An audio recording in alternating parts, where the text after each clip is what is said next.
Good afternoon, everyone. We're back again with yet another insightful and engaging Facebook Live session by Sharda Hospital, Greater Noida. My name is Dr. Aparna Gupta from Sharda Hospital, and I will be hosting this informative discussion. This World Alzheimer's Day, we have organized a Facebook Live with our head and senior consultant, Department of Neurology, Dr. S.H. Mittal. Thank you, sir, for joining us today. Thank you for having me here. You're welcome, sir. Before we start the session, let me introduce Dr. S.H. Mittal to all our viewers. Dr. Mittal has more than 20 plus years of experience in the field of neurosciences. Dr. Mittal is also a member of several prestigious organizations, including the Association of Physicians of India, the Indian Stroke Association, and the Indian Academy of Neurology. Today in this session, we will be focusing on this year's theme, No Dementia, No Alzheimer's. So Dr. Mittal, please enlighten our audience with some basic information about intellect and memory. देखिए, intellect और memory, अगर हम intellect की बात कर रहे हैं, intellect is overall the brain functions जो हमारे होते हैं उनके बारे में सब कंबाइन करके इंटेलेक्ट हमारा आता है. तो सिर्फ इंटेलेक्ट में मेमोरी हो गई हमारी कि याददाश्त, कॉमन लैंग्वेज में कि हमारी याददाश्त कैसी आ रही है. इंटेलेक्ट सिर्फ याददाश्त नहीं है. इंटेलेक्ट याददाश्त छोड़ के और बहुत सारे फंक्शंस है ब्रेन के जो इंक्लूड होते हैं. जो हम बात कर रहे हैं उसको मिला लें, वो भी इंटेलेक्ट में आता है. हम क्या सोच रहे हैं, कैसे हम अपना थॉट प्रोसेस कर रहे हैं, ये भी इंटेलेक्ट में आता है. तो सिर्फ ब्रेन फंक्शन सिर्फ मेमोरी में नहीं है. तो इंटेलेक्ट इज एवरीथिंग. आपकी जो कॉन्शियसनेस है, अवेयरनेस है कि awareness of self, that is also a part of intellect. तो बहुत सारे अलग अलग पार्ट होते हैं जो इंटेलेक्ट में इंक्लूड होते हैं. मेमोरी उनका एक पार्ट है जिसको हम कॉमनली याददाश्त में इंक्लूड करते हैं. मेमोरी अपने आप में एक अलग अलग टाइप की होती है जिसको हम कॉमनली 3-4 में डिवाइड करते हैं. एक हो गया शॉर्ट टर्म मेमोरी, एक टर्म हो गया लॉन्ग टर्म मेमोरी, और एक हो गया रीसेंट मेमोरी. तो जो इमीडिएट या शॉर्ट टर्म मेमोरी है वो हम इमीडिएट चीज़ों के लिए यूज़ करते हैं कि मुझे कोई चीज़ याद रखनी है for a couple of seconds ताकि मैं उससे अपना अगला डिसीजन ले सकूं. तो वो हमारा हो गया immediate memory. Short term memory होगी कुछ देर के लिए कि हमें कुछ चीज़ याद रखनी है. और ज़्यादातर यही मेमोरी जब हम उसको कंसोलिडेट करते हैं, जब हम उसको रिपीट करते हैं, तो वही मेमोरी धीरे धीरे लॉन्ग टर्म मेमोरी बन जाती है. तो ये 3 टाइप की मेमोरीज होती हैं. अब मेमोरी इंटेलेक्ट का एक ओवरऑल पार्ट है. हमारी स्पीच, हम कैसे बिहेव कर रहे हैं, कैसे हमारी पर्सनालिटी डेवलप हो रही है, कैसे हमारी थिंकिंग प्रोसेस चल रही है, ये सब हमारे इंटेलेक्ट में इंक्लूड होता है. So what is dementia? Dementia is a part जहाँ पे हम बोलेंगे इंटेलेक्ट का लॉस. अगर आप ठीक से याद नहीं कर पा रहे हैं, डिमेंशिया में आएगा. अगर आपके कुछ सडनली पर्सनालिटी चेंजेस आ गए हैं, that can also be a part of dementia. अगर आपको चीज़ें जो हैं वो पहुंचने में, कहीं पे पहुंचने में आपको प्रॉब्लम आ रही है, स्पेशल डिसोरिएंटेशन, तो वो आपके इंटेलेक्ट और का एक भी एक पार्ट होता है. जो any disorder of intellect overall is dementia. So dementia isn't just memory loss? नहीं, dementia is not just memory loss. Memory loss को अगर सिर्फ डिस्क्राइब करें तो दैट वुड बी एमनीजिया. तो सिर्फ लॉस ऑफ मेमोरी जो है वो एमनीजिया है. हालांकि कॉमनली हम ये मानते हैं कि वो डिमेंशिया है. काफ़ी लोगों को ये बताया जाता है जब वो ओपीडी में आते हैं कि जी आपको डिमेंशिया हो गया. क्यों? क्योंकि आपको मेमोरी लॉस है. मेमोरी लॉस डेफिनेटली डिमेंशिया का एक कॉम्पोनेंट है, बट अकेला कॉम्पोनेंट डिमेंशिया का नहीं है. Okay. So what is Alzheimer's disease? Alzheimer's disease dementia का एक क्लासिफिकेशन है जो एक डिजीज़ है ओवरऑल ग्रुप की, डिमेंशिया ग्रुप की. इसमें कॉमनली जो सबसे कॉमन फीचर हम देखते हैं वो होता है कि याददाश्त खोना, जो हमने अभी बात करी, मेमोरी लॉस, वो आता है. पर वो अकेला सिम्टम नहीं होता है और काफ़ी सारे सिम्टम होते हैं. तो जिसमें हम इंक्लूड करते हैं कि जब स्टार्टिंग होती है, कभी कभी हमारा स्टार्टिंग अल्जाइमर्स डिजीज़ का मेमोरी लॉस से नहीं होता है. उसमें अलग सिम्टम होता है कि पेशेंट जो है उसको सिर्फ चीज़ें भूल जाती हैं. कुछ सेकंड के लिए चीज़ भूल गई, फिर उसको याद आ जाएगी. तो बहुत छोटा एपिसोड होता है जिसको हम बोलते हैं episodic loss, episodic memory loss. बहुत छोटा पार्ट होता है जो मेमोरी का for a short duration of time चला जाता है. And what is the cause of Alzheimer's disease? देखिए, अल्जाइमर्स डिजीज़ जो है ये एग्जैक्टली कहना बहुत मुश्किल है कि क्या कॉज है इसका। इस पर भी रिसर्च चल रही है। कॉमनली इसमें होता ये है कि एक अबनॉर्मल प्रोटीन होती है, ए बीटा प्रोटीन जिसको कहते हैं, इसका लॉस होता है। अब ये जो ए बीटा इसका डेवलपमेंट होता है ये थोड़ा सा बढ़ जाता है, तो ये ए बीटा प्रोटीन के एक्यूमुलेशन से ब्रेन में प्रॉब्लम होता है। अब ये जो ए बीटा प्रोटीन है ये इसके अलग अलग कॉजेज़ हैं। इसमें सबसे कॉमन जो एक कॉज आता है वो होता है जेनेटिक, हमारी जेनेटिक्स। काफ़ी बार हमारे जो जेनेटिक्स है उसकी वजह से ये सिम्टम्स आते हैं। और जैसे जैसे ये ए बीटा प्रोटीन जो है वो ब्रेन में कलेक्ट होता है, वैसे वैसे हमारे ब्रेन के हिसाब के जो एरियाज़ हैं वो इन्वॉल्व होते हैं। ब्रेन के अलग अलग एरियाज़ हैं और हर एरिया का एक अलग फंक्शन है। तो जैसे जैसे वो एरिया इन्वॉल्व होता है वैसे वैसे वो फंक्शन जो है लूज़ होता है। जैसे अगर पेशेंट का एक पर्टिकुलर एरिया है जिसमें कैलकुलेशन होता है वो अफेक्ट हो, तो पेशेंट को कैलकुलेशन में प्रॉब्लम आएगी, वो कैलकुलेशन में ठीक से नहीं कर पाएगा। उसको सिंपल सब्जी लेनी है, उसके पैसे देने हैं, उसने 100 रुपये का नोट दिया, वो 65 रुपये काट के 35 रुपये वापस नहीं ले पाएगा। उसको जो दुकानदार ने दे दे वो ले लेगा। तो उसका एक एरिया है। दूसरा एरिया है जहाँ पे वो विजन देख रहा है कि उसको क्या दिख रहा है, उस हिसाब से उसका लॉस ऑफ विजन नहीं कहेंगे पर उसको एसोसिएट करना कि मैं ये चीज़ देख रहा हूँ, ये चीज़ इसी रंग की है, ये चीज़ मोबाइल है या किताब है, उसको एसोसिएट करना कि मैं जो चीज़ देख रहा हूँ क्या वो एक्चुअल है, वो चीज़ फ़र्क आता है। तीसरी चीज़ पर्सनालिटी में फ़र्क होने लगता है। फ्रंटल लोब हमारी होती है जिसमें पर्सनालिटी, हम कैसे बिहेव कर रहे हैं, कैसे हमें काम करना है, कैसे हमें एक्टिविटी रखनी है, वो चीज़ सारी होती है। तो पर्सनालिटी में चेंज आने लगता है।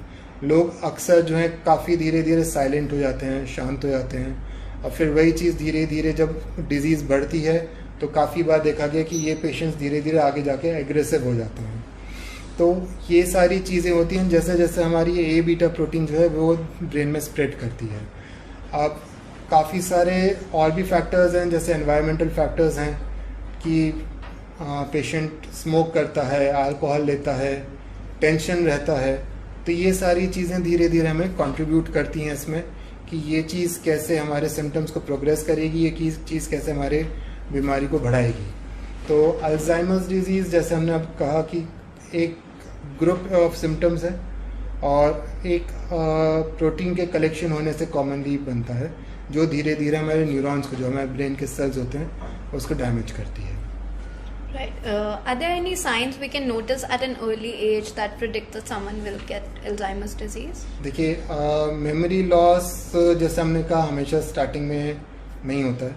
कुछ कॉमन सिम्टम्स हैं जो कभी कभी लोगों में दिखते हैं। जैसे हमने कहा कि कुछ छोटे पीरियड के लिए एपिसोडिक मेमोरी लॉस की, एक चीज़ भूल गए और उसके बाद वो कभी कभी याद आ गई। दूसरी चीज़ हो गई लॉस ऑफ स्मेल। ये लॉस ऑफ स्मेल अभी कोविड में काफ़ी चला है क्योंकि that was also one of the features.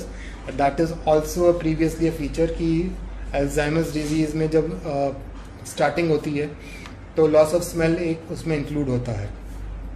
तो ये चीज़ आती है। चेंज ऑफ पर्सनालिटी, पेशेंट जो है काफ़ी एकदम से कभी कभी शांत हो जाते हैं, पर्सनालिटी उनकी चेंज हो जाती है, चॉइसेस चेंज हो जाती हैं, तो ये सारे चेंजेस आते हैं। तो these are some of the basic symptoms जो हमें एक क्लू दे सकते हैं कि पेशेंट शायद अल्जाइमर्स डिजीज़ है, डेवलप कर रहा है। बट प्रॉब्लम ये है कि ये सिम्टम्स अकेले अल्जाइमर्स डिजीज़ के लिए स्पेसिफिक नहीं है। बहुत सारी और बीमारियां हैं जिसमें ये सिम्टम हो सकते हैं। अगर हम स्मेल की ही बात करें तो आपका बेसिकली सर्दी जुकाम और जैसे हमने कहा कोविड, इसी से भी स्मेल जा सकती है। तो अकेले ये सिम्टम नहीं है, हमें ग्रुप ऑफ सिम्टम्स को लेके चलना पड़ता है जब हम सोच सकते हैं कि ये बेसिक सिम्टम्स जो हैं वो अल्जाइमर्स डिजीज़ में कन्वर्ट कर सकते हैं। अगर किसी को फैमिली में प्रॉब्लम है अल्जाइमर्स डिजीज़ की तो वो हमें एक क्लू दे सकता है उस सिचुएशन में जहाँ पे हम उसको उन सिम्टम्स को प्रोग्रेस कर सकते हैं, उसके ऊपर काम कर सकते हैं कि अल्जाइमर्स डिजीज़ क्या डेवलप हो रहा है। So how can one confirm the diagnosis of Alzheimer's? देखिए, डायग्नोसिस ऑफ अल्जाइमर्स डिजीज़ में बहुत सबसे ज़्यादा इम्पॉर्टेंट बात आती है कि आपका क्लिनिकल एग्जामिनेशन, क्या आपके सिम्टम्स आ रहे हैं और उनको प्रॉपर्ली एनालाइज करना कि कौन सा part of the brain effect हो रहा है। उसके लिए हमारी एक अलग से पूरी बैटरी होती है टेस्ट के लिए, जिसको हम साइकोन्यूरोलॉजिकल इवैल्यूएशन बोलते हैं।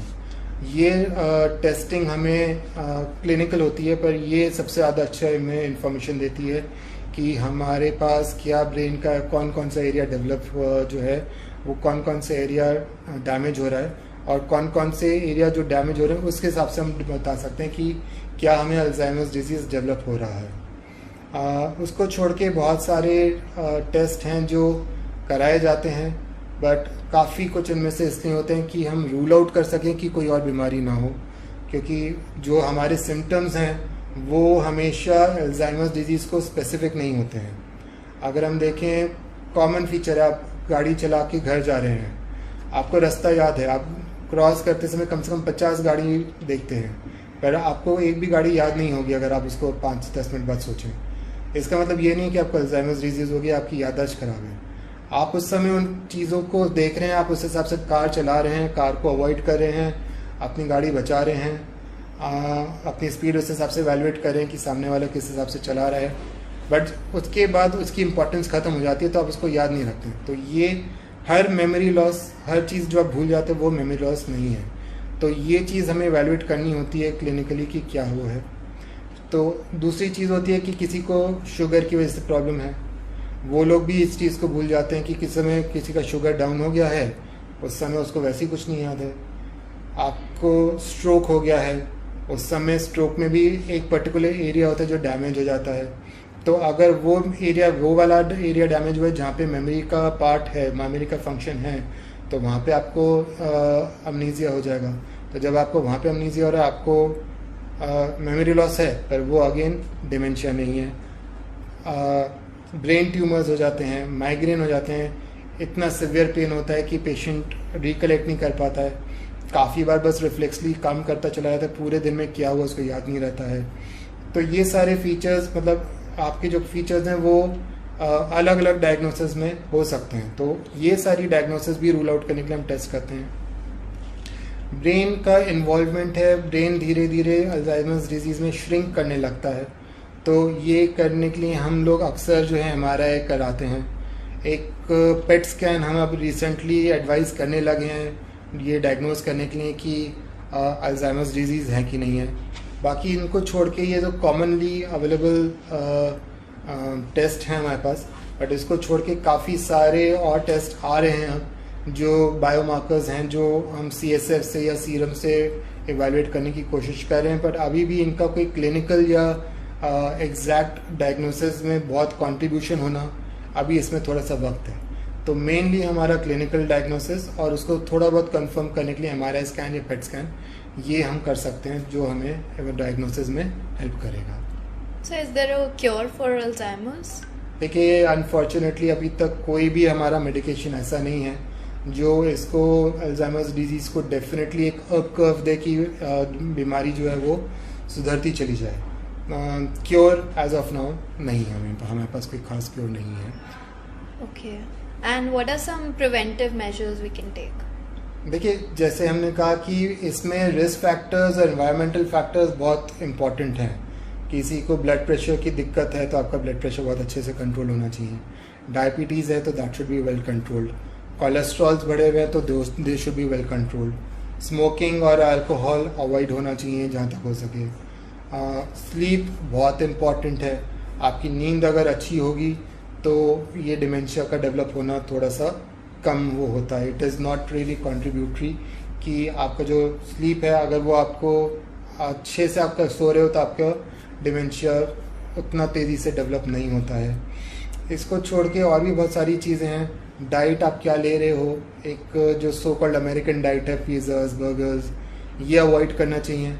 नॉर्मल वेजिटेरियन डाइट्स जो हैं they are more better for your memory functions, for your cognitive functions, कि जितना आप अच्छा एक हेल्दी डाइट लो वो हमें हेल्प करता है। कॉमनली कहा जाता है बादाम और काजू भी हेल्प करते हैं। तो ये सारी चीज़ें हैं। डैश डाइट हो गई, मेडिटेरेनियन डाइट हो गई, ये डाइट्स होती हैं, पैटर्न्स ऑफ डाइट हैं जो मालूम करे गए हैं ऑन पेपर बाय रिसर्च कि ये डाइट लेने से हमारा डिमेंशिया जो है धीरे धीरे डेवलप होता है। इनिशियल फेजेस में रिवर्सल भी देखा गया है कि माइल्ड अगर डिमेंशिया है तो उसमें मेडिटेरियन डाइट फॉलो करने से डिमेंशिया रिवर्स हो सकता है। एक्सरसाइजेज भी बहुत इंपॉर्टेंट हैं, चाहे हम वो फिजिकल एक्सरसाइज की बात करें या मेंटल एक्सरसाइज की बात करें, दोनों ही एक्सरसाइजेज बहुत इंपॉर्टेंट हैं। मेंटल एक्सरसाइजेज हो गए, स्पेशली रीडिंग और जो हमारे गेम्स आते हैं, सुडोकू हो गया, क्रॉसवर्ड हो गए, ये सब सॉल्व करने से हमारा मेमोरी कंपोनेंट एक अच्छा रहता है, हमारा इंटेलेक्चुअल कंटेंट एक अच्छा बना रहता है। तो ये चीज़ हमें डेफिनेटली हेल्प करती है। फिजिकल एक्सरसाइज अपने आप में बहुत हेल्प करती है हमें डेवलप करने में।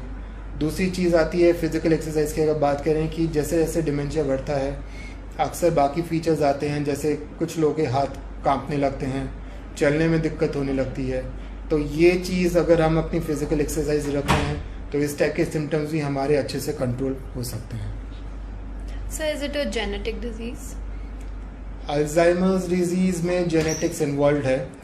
दो टाइप के अल्जाइमर्स डिजीज कॉमनली माने जाते हैं। एक होता है लेट ऑनसेट अल्जाइमर्स डिजीज, जो to a large extent sporadic माना जाता है कि एक बंदे को स्टार्टिंग हो गई अल्जाइमर्स डिजीज की। और दूसरी होती है शॉर्ट टर्म अल्जाइमर्स डिजीज, जो commonly early onset Alzheimer's disease जो कॉमनली जेनेटिक होती है। तो ये अर्ली ऑनसेट अल्जाइमर्स डिजीज का जो ऑनसेट है वो भी ज़्यादा जल्दी होता है।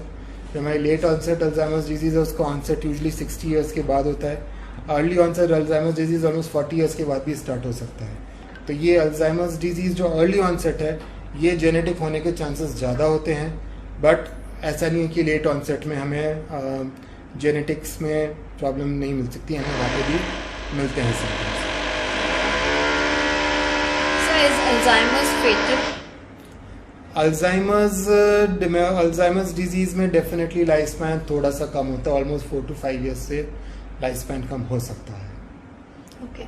So what are the facilities and treatments available for Alzheimer's at Sharda Hospital? देखिए, अल्जाइमर्स में to a large extent supportive care बहुत इंपॉर्टेंट है, फिजियोथेरेपी इंपॉर्टेंट है, न्यूरोलॉजिस्ट इज इम्पॉर्टेंट, और जैसे हमने कहा जो टेस्टिंग है वो MRI वगैरह इम्पॉर्टेंट होती है। तो वो कुछ कुछ चीज़ें हैं जहाँ पे हम आपकी हेल्प कर सकते हैं।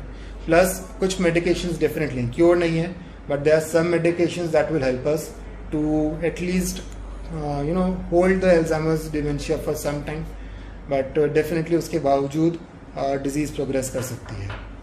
And so what kind of physical activities would you recommend?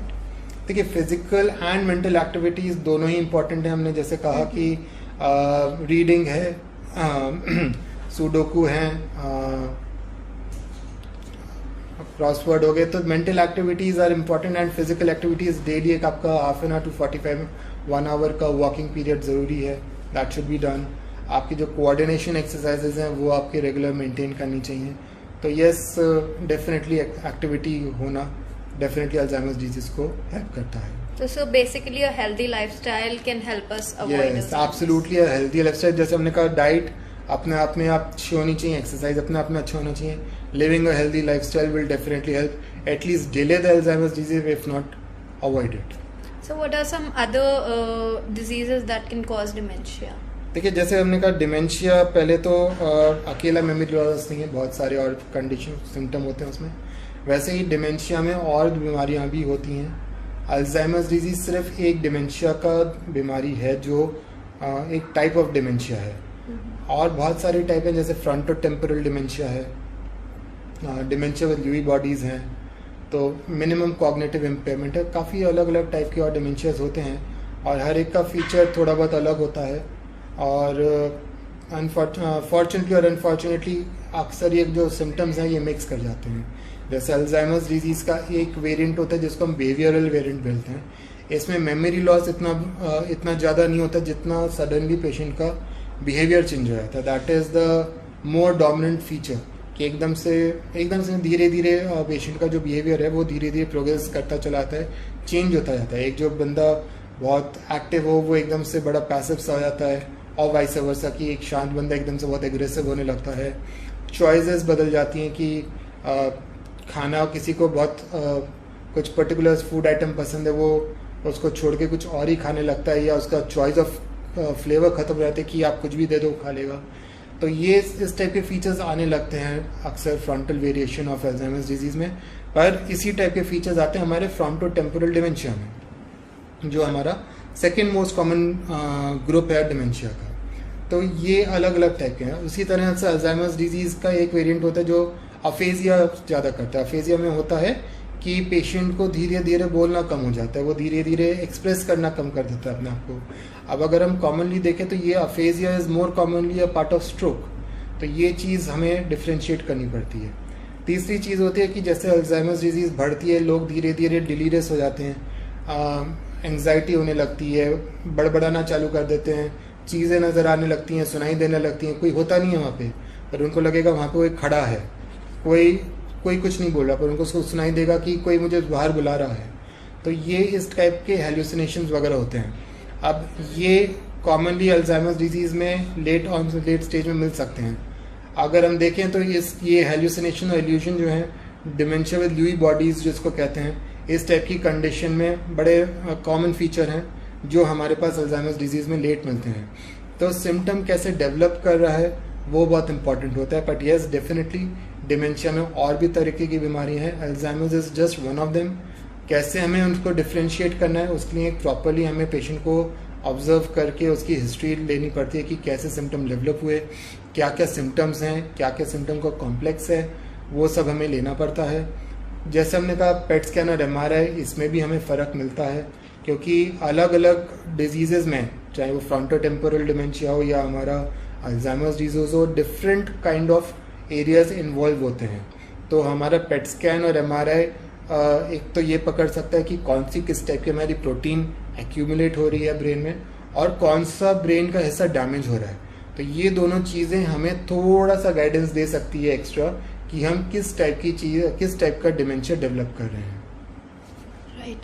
Thank you, Dr. Mittal, for sharing this information with us. We hope our viewers enjoyed this session. Let's open the platform for some questions from our audience.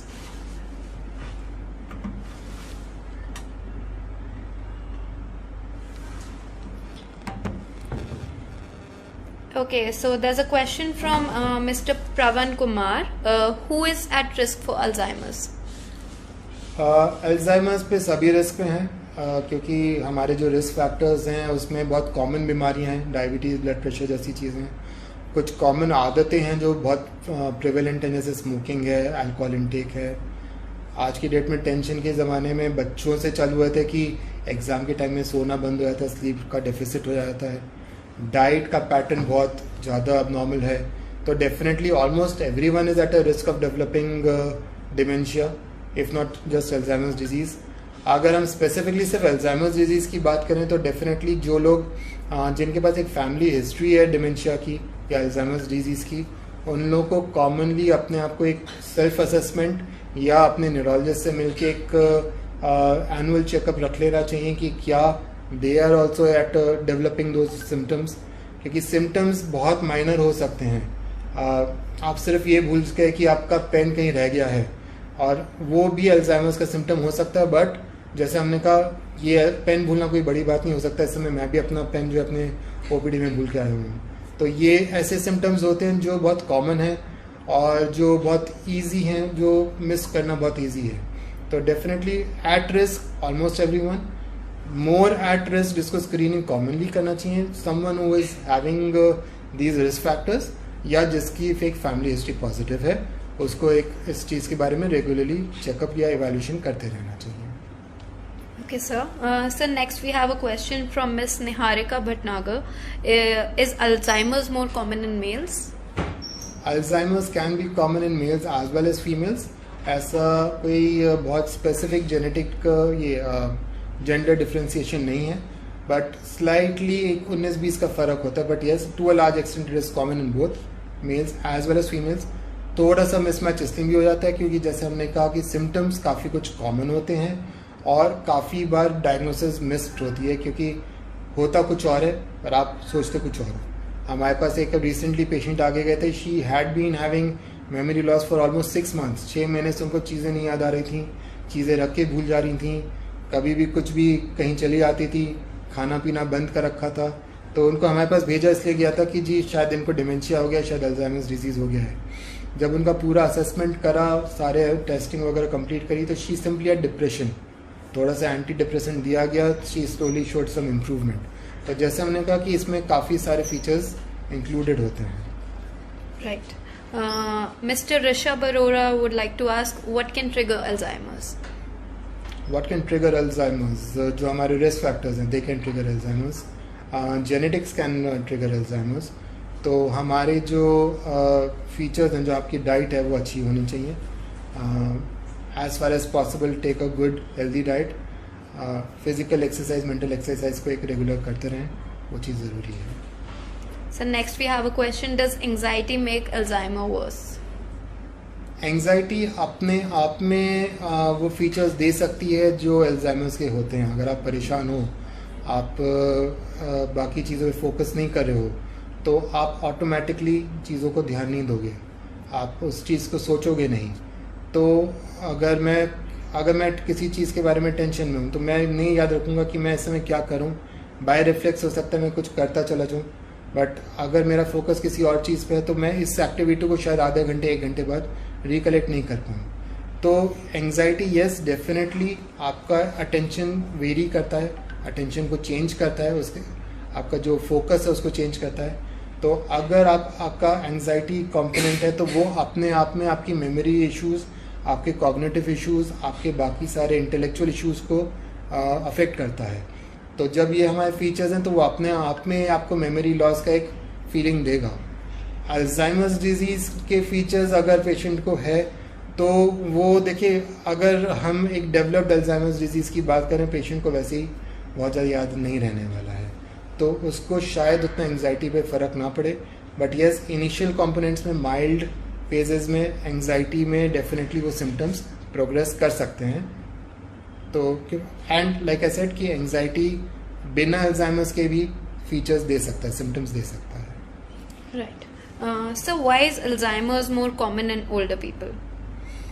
देखिए, जो हमने बात करी थी कि protein जो है वो डेवलप होती है, जो अब नॉर्मली कलेक्ट होती है, तो ये धीरे धीरे एक्यूमुलेट होती है काफ़ी टू अ लार्ज एक्सटेंट. ये प्रोटीन जो है वो नॉर्मल है ब्रेन के लिए, जिसकी फंक्शनिंग के लिए इम्पॉर्टेंट होती है. जब वो ज़्यादा ज़रूरत से ज़्यादा बढ़ जाती है, तब वो अल्जाइमर्स को अफेक्ट करती है, पेशेंट के ब्रेन को अफेक्ट करती है, जिससे अल्जाइमर्स होता है.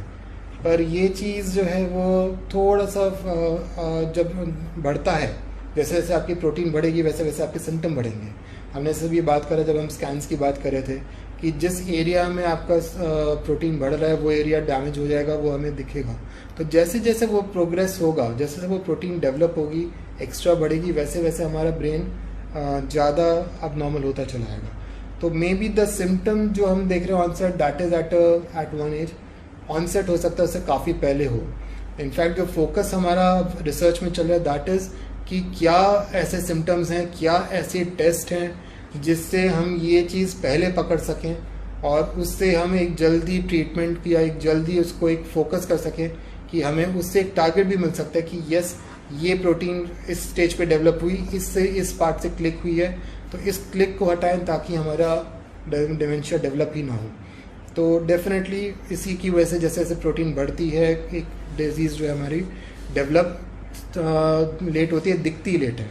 ऑनसेट उसके पहले भी हो सकता है, उसका जो प्रॉब्लम स्टार्ट है वो पहले भी हो सकता है. Okay, sir. So next we have a question from Ms. Snigdha Roy. Does dementia in itself cause other health problems like heart issues, diabetes, etc.? देखिए, to a large extent dementia शायद directly involve ना करे बाकी parts को, but definitely अगर कोई patient hypertensive है या डायबिटिक है, वो पेशेंट अपनी दवाई लेना धीरे धीरे भूल जाता है, डिपेंडेंट हो जाता है बाकी लोगों पे कि वो उनको दवाई दें. तो वो चीज़, अगर आप अपनी शुगर की दवाई नहीं ले रहे हो रेगुलरली, तो शुगर अपने आप में एक बीमारी है जो सारी नर्व्स को, सारे बॉडी ऑर्गन्स को अफेक्ट कर सकती है. तो डेफिनेटली वो चीज़ आपको प्रॉब्लम करती है. सेकेंड चीज़ है कि आपके काफ़ी सारे जो बॉडी फंक्शन है to a large extent nervous system से कंट्रोल्ड हैं. तो मैं ये नहीं कहूँगा कि उसकी वजह से, अल्जाइमर्स की वजह से वो चीज़ बॉडी के फंक्शंस अब नॉर्मल हो जाते हैं, बट डेफिनेटली कहीं ना कहीं जहाँ पे आपका नर्वस सिस्टम इन्वॉल्व है, आपके ऑटोनॉमिक फीचर्स आते हैं, वहाँ पे वो चीज़ आपको प्रॉब्लम दे सकती है. Next, we have a question from Miss Shuchi Kashyap. Can Alzheimer's be caused by emotional trauma? Emotional trauma definitely एक ट्रिगर है. हमने जैसे कहा एंग्जाइटी होना, डिप्रेशन होना, परेशान रहना, ये सारी चीज़ें आपको नींद में भी अफेक्ट करती हैं. तो डायरेक्टली इमोशनल ट्रॉमा आपको इन्वॉल्व करेगा डिमेंशिया में. जब आप सो नहीं रहे हो वो भी इन्वॉल्व करेगा. इमोशनल ट्रॉमा, एंग्जाइटी, डिप्रेशन जो है, इससे हाइपरटेंशन हो सकता है, वो अपना एक ट्रिगर बन जाता है. इसी से इमोशनल ट्रिगर अगर प्रोलॉन्ग्ड है, that is known to trigger diabetes, वो अपने आप में एक डिमेंशिया का ट्रिगर है. तो येस, डेफिनेटली अगर आपका इमोशनल ट्रॉमा है, अगर आप एंग्जाइटी है, तो वो सारे फीचर्स आपको डिमेंशिया में पुश कर सकते हैं. So what's the youngest age that we can expect Alzheimer's to start? Even early onset. जो यंग ऑनसेट या अर्ली ऑनसेट अल्जाइमर्स डिजीज है, वो typically by book 35 to 40 years of age पे स्टार्ट हो सकता है. Alright. And what is the probability for a person who has no family history of Alzheimer's to get the disease?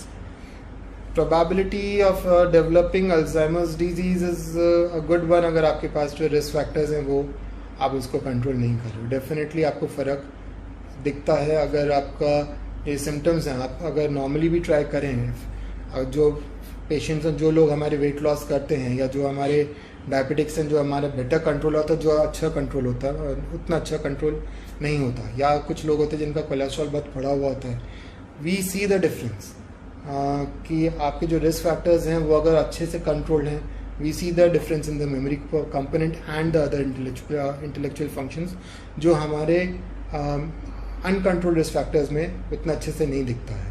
तो definitely risk factors आपको अगर आपके हैं control में, तो वो बहुत ज़रूरी है. So are there any supplements that people can use to reduce these symptoms? Reduce the symptoms पे तो मैं नहीं कहूँगा कि it might not help, but vitamin C और विटामिन बी का जो हमारा सप्लीमेंटेशन है, डेफिशिएंसी एटलीस्ट नहीं होनी चाहिए. विटामिन सी और विटामिन बी दोनों की deficiency has been seen to trigger dementia.